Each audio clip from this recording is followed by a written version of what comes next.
Hello, everyone. So today I'm going to cover a very important topic, how to survive day one, week one, month one. And trust me on that, I've got numerous questions on this on my LinkedIn, or people who are transitioning to the new role, or joining an organization soon. So if you have experience or you don't have experience, doesn't matter. There are some important tips and tricks which definitely going to help you. So hi, this is Kirti here, and I have 14 plus years of total experience, out of which 7 years around into agility. So it has been a very fruitful journey till now. So let's deep dive into the topic. All right. So congratulations when you're joining your organization. It will be your day first, or even if you're joining an existing team of your organization. So the first thing important is keep calm. Right. So the strategy usually whenever I join a new team or a new organization per se is always to have a strategy which is called as EOC, which is my personal strategy. You would not find it in Google, but the first thing is I would like to do is interact. The next thing is observe based on my interaction, my own intuitions and what I am seeing around. Then I analyze my action items, that where do we need to pitch in, which way we can move in. So all the pros and cons and analysis happens. And then finally, I create my action plan. So that's about the strategy which I'm going to use. So let's find out step by step, right? So since this will be the first day of your work, it will mostly go in induction, but there are few things you can still go ahead. There's there are few things which will you can still go ahead. The introduction with your team, when you're having that one, ensure that you treat your team with a very big smile. The next thing is understand the context. Why are you here? I know it's too early, it's just your first day, but start your conversations on day one itself, that what are the expectations. Where are the documentation repository? Are there any accesses which you need to raise?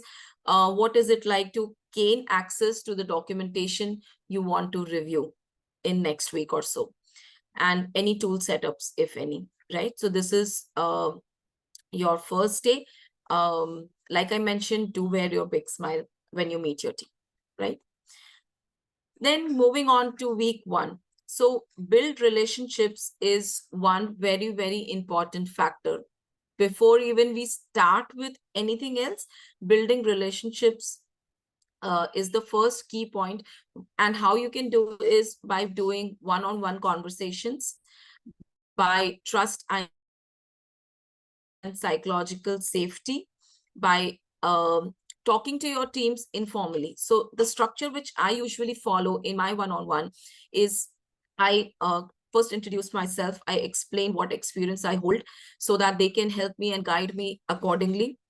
The next thing is I like to tell my hobbies and about my family. So it need not be about work.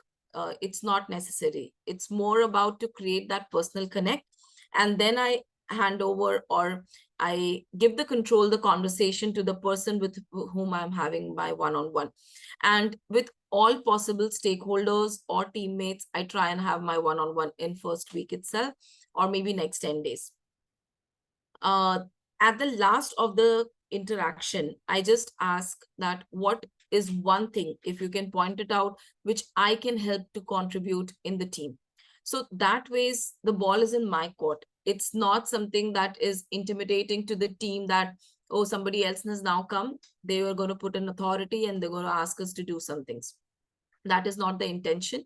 The intention is to build trust, build psychological safety for the entire team, where the teams can thrive, right? So that's about how you can start your one-on-one conversations. And my entire first week was flooded with just one-on-ones. So my product owners, we had distributed teams, we had teams across US, India. So tried and connect with all of them. So that was the main intention. The next thing is understanding the backlog. When you are having your one-on-one with your product, ensure that the next thing you ask is, can you help me go through the backlog? Like what actually we work on? It really helps to bring value to your team when you understand what the team is doing, right? The product vision, the backlog thing, everything can be helped. You can ask your product to help you.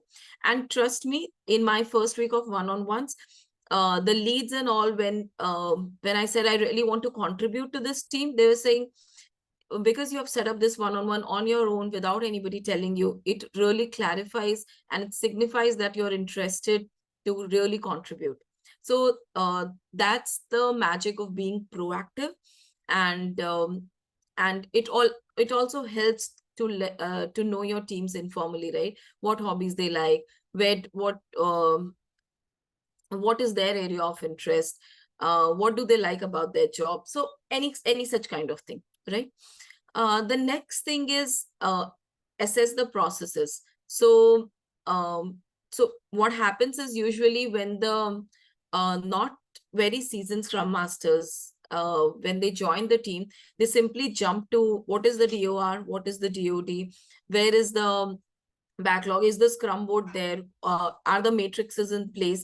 So we should assess all those things. We actually need to take care of all those things, but the first thing should be building relationships and then doing that, right? The order should be correct. Now when we do that, make notes for yourself that where do you see where you can contribute. Don't jump into a solution, or don't start being authoritative about it, or being vocal about it, that why this change is needed. First, the main intention is to have it written in your mind and notebook, that why this change is needed and what is the process lag which you're seeing currently, right? Now, the another thing is being too proactive. I know you'll be saying that I'm contradicting my own sentence, but I'm just saying that when you join calls, you join all possible calls, okay? Because that will help you understand what is happening in which sphere. So join the call with stakeholders, even if they are discussing among themselves.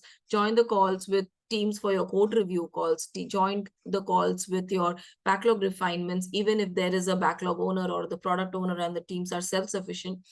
Understand first that what all is happening, gain as much information, knowledge really helps you be better. So for the same thing, understand first what all is there for you in the plate, right? And then don't start barging into the calls, because what will happen is they will say she's not aware and she's eating my time up, right? That is not a fair thing to do for anybody. Everybody's time is precious. So people will start devaluing you. So rather than that, start absorbing the information, but don't take any action. Just put it in your notes, in the analysis strategy, right? The next thing is, if you're good, everybody will come to know eventually. Don't try to be very showy about your skills. Reserve it, because the team will eventually come to know about it. So no need to be very, very vocal about it and outspoken about it, right? That's the one thing. Don't raise too much of expectations by everyone, because then it is going to backfire us only, right? So these are my tips for week 1. Now moving on to first month, right? By first month, what all you can do. So you have already done the interaction, you have already done the observation, you have already done the analysis. So now it's the time to create your action items. So based on whatever we discussed, right? Like in your one-on-one, I'll just give a short example. In my one-on-one, the first one-on-one which I had with one of my team members, he said that even if I'm not online, trust me, I will do my work. It can be any time of the day, but I will do my work. But when I discussed with other members, it came out that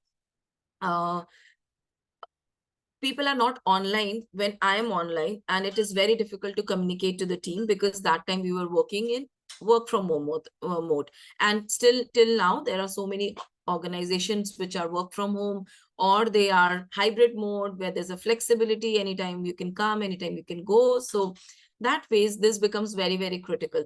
So in my first 10 days itself, I facilitated a session on creating working agreements. That what is the core timing of the team when everybody would be available. If not, the team is every team member has the authority to call, right? Because earlier people were not calling because of this privacy thing, that okay, somebody might be busy, so it's we should not call them.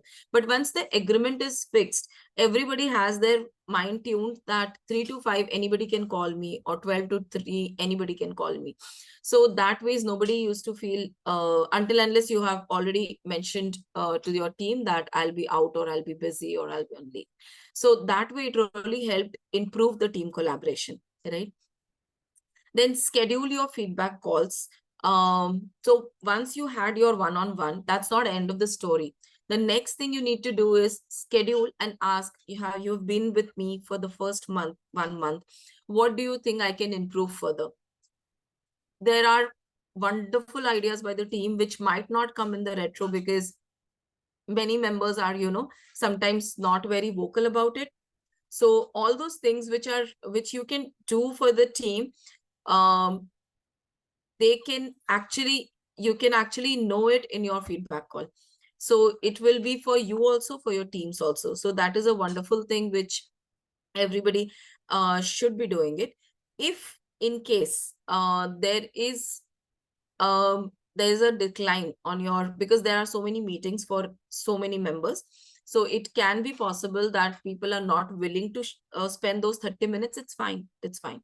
Don't take it on your head.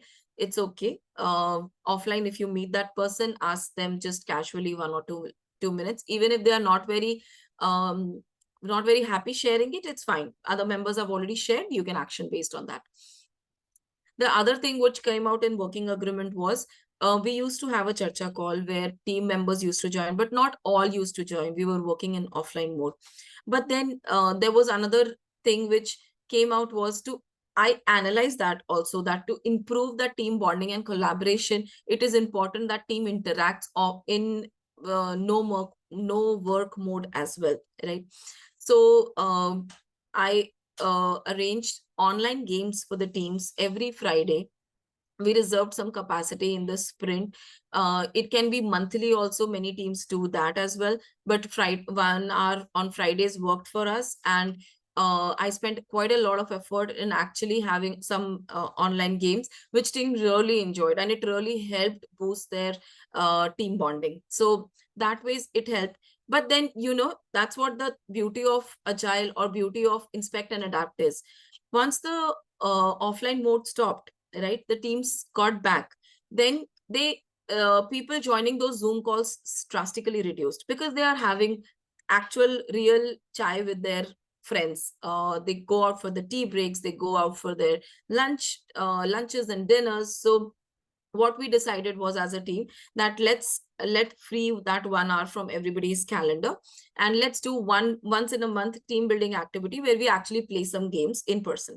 So that also really brings a lot of synergy, and things should keep on changing to remove that monotony, right? So that really helped us. Now, once everything is done, you have that trust in place, you have that psychological safety in place, you have that improvements and action plans in your bucket. Then you create your roadmap, right? Build your roadmap, share it with everybody, and gain your feedback, right? So for me, the first month challenge itself was that the estimation technique which we are using, we don't know whether the epic is going to be completed in a sprint or not. I mean, in the release or not. We don't know, because the story keeps on coming in the ad hoc basis. We started with something called as epic decomposition. In the first week itself, one person who owns the epic actually does the decomposition and then brainstorms with the entire team. Then we split it across sprints. So we have our backlog ready, also the backlog readiness for future sprints. And also we know if something is going to spill 2-3 times, then there is a risk, because this is how we have planned our sprints. So that really gave us a good picture. So it is not always big, but it is small and effective steps which really make a difference. So find out those parts which can really help your teams be more and more productive, right? without adding too many meetings on their calendar, of course. So any big change you would suggest, or you want to, like, you want to change the entire structure of the team, you want to build your feature teams, or you want to change the reporting structure of your teams, those big decisions, you should not try to spill the beans in the first month itself.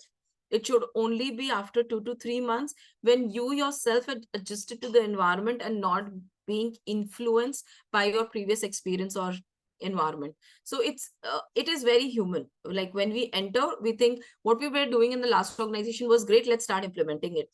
That's not how it works, because every environment is different, every team is different, every structure is different, every team structure is different. So that ways we should wait for first 2 to 3 months, and then we should try and implement such big changes and gain feedback and buy-in from the management as well, right? So that is about 1 month. But do's don't go without don'ts, right? So there are some common mistakes also which many Scrum Masters do, and I might have committed many of them too, and that is why I'm coming and sharing it with you here. So they simply go and focus too much on matrix. They simply go and to rely too much on processes rather than connects, which is the base of your agile, right? They don't focus on your agile principles. They just focus on matrix and the processes, whether every story is getting closed or not in a sprint. So that really backfires. So that is one big no-no. The other is, I know it all. So there are many people, technical, I know it. I have a tech background. So many Scrum Masters, they say, why would you need 3 story points? I'm of a technical background. I think it should be 1 story point. That is an absolute no-no, because then what you're doing is you're actually trying to be authoritative, and as well as along with it, you're trying to show that you know it all. What the strategy which I personally like, and I do it because I really feel for it, is I showed my vulnerable side. I showed, I don't know this, I don't know the build process, can you help me explain it? And my teams are fabulous. They helped me on every stage, where they explained me things end to end. Even if I didn't know, I used to ask it. Also, when I made mistakes, I was the first one in the room to raise my hand and say, oh, sorry, I did the mistake, I calculated it wrong, maybe I need to rework on it. So that also created a culture in the team where they can also say that they have made mistakes. So that really helps us to learn rather than hiding, right? So hiding backfires, but creating mistakes, committing mistakes, and being vocal about it really helps us improve in true sense. So there were many mails which I used to send, which had a lot many mistakes, and my teammates used to send me one-on-one that, okay, this one which you've mentioned might be incorrect. So I think you need to rephrase it that way. So when I was learning, I was still learning in the initial first few months. So that really helped me improve as well, right? I used to review it twice, thrice before sending. So that way. Speak more, listen less. So like I mentioned, there are so many Scrum Masters who are very enthusiastic, which is absolutely fantastic. But then there is con attached to it, that there will be too much expectation, or there will be devaluing for you, because the suggestions which you're saying might not be always true. There are many phrases which were an absolute no-no, which no team member also should not be using, and neither the Scrum Master. Somebody asks you, can you please close my story? No, it's not my job. That's not the right thing to do. Can you help me with the release plan? No, that's not part of my job. No, that's not the thing. Like, in Scrum, right? Everybody is accountable to get things done. As a Scrum Master, you are not directly accountable to do it yourself, but then you need to be very transparent with your team and say why you're not able to help them. If you feel that your team will become dependent on you, it's fine. But the strategy which I use, and I personally feel like, is I do whatever is in my purview to understand and learn first, and then I try and coach my teams to take it over, right? So if I don't know the processes, I might not help them if they have an impediment. So not necessarily on coding and testing and other fronts, but I'm talking about the peripherals as well. right? The end-to-end process, how it works, how it functions, which teams to interact with. Sorry. So, and the other phrase which many Scrum Masters uses, I told you so, it will not work, right? It did not, I mean, this is not the way to tell, because you are stopping the thinking hat of the teams itself. So, so what will happen is your teams will think that, okay, it's just useless to give suggestions, because it's anyways, if it fails, everything will come on me. So that's not the right culture we are building in. The other thing is absolutely no to say is solutions never worked.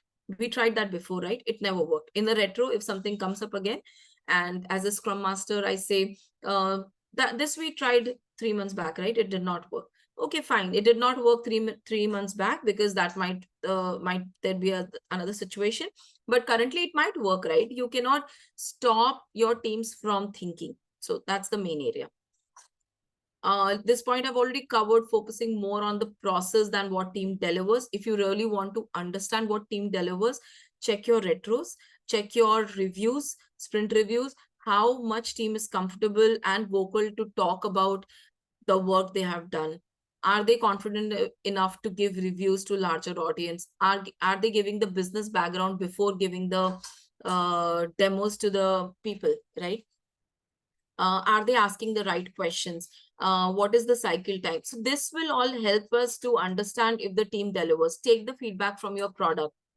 Not conducting retrospectives is again something which absolute no. So what I did myself was I conducted the retrospective in the first week itself, right? So that helped me. And since I didn't know anything about the team or anything about the product yet fully, what I did was I tried to keep my retrospectives on a very positive note. Superhero theme. So tell me something, how you felt like a superhero in your last sprint, right?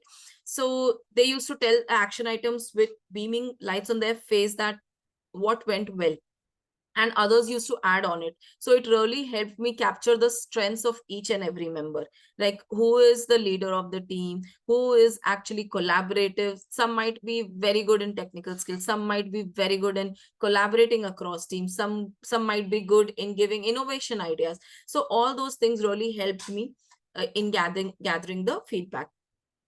The next thing is focusing too much on matrix. I've already covered. That is something which we should not be focusing on. We should be focusing on what value the team is delivering. So whatever teams are sharing with you in your one-on-ones, or whatever, even if somebody, frustrated and tells, I don't think Sheena, hypothetical name, doesn't work according to what is expected. So that is not something which you should be allowed to, I mean, you should be sharing it with any other member. You should have a very good appetite to absorb as much information as you can, because that will help build trust. And then you can take other methods or steps where you can try and implement changes which will fix this issue, right? Like I mentioned, the online teams were not online, but they were ensuring that their work gets done. But how do we instill the collaboration factor then? So we had that working agreement. So that ways you can, bring small changes, but it will really be effective. Another thing what I've seen is TSMs are absolutely a status call, where everybody is coming and giving status to Scrum Master, and Scrum Master, why is this not done? The authority over influence. You need to influence your teams to ensure things gets done, and not you need to influence your teams and not give the authoritative about it, right? So that ways it's very, very important that you be a good influencer. So that's about the common mistakes. But before I end my call, it's very, very important that you share your feedback or scenarios which have actually worked for you in your first 30 days, 60 days, and the best practices you follow as Scrum Master. This is a very big community, and we can help each other grow and shine, right? So So thank you everyone for your time, and do like, subscribe, and share if you find the session useful. Thank you so much. Bye.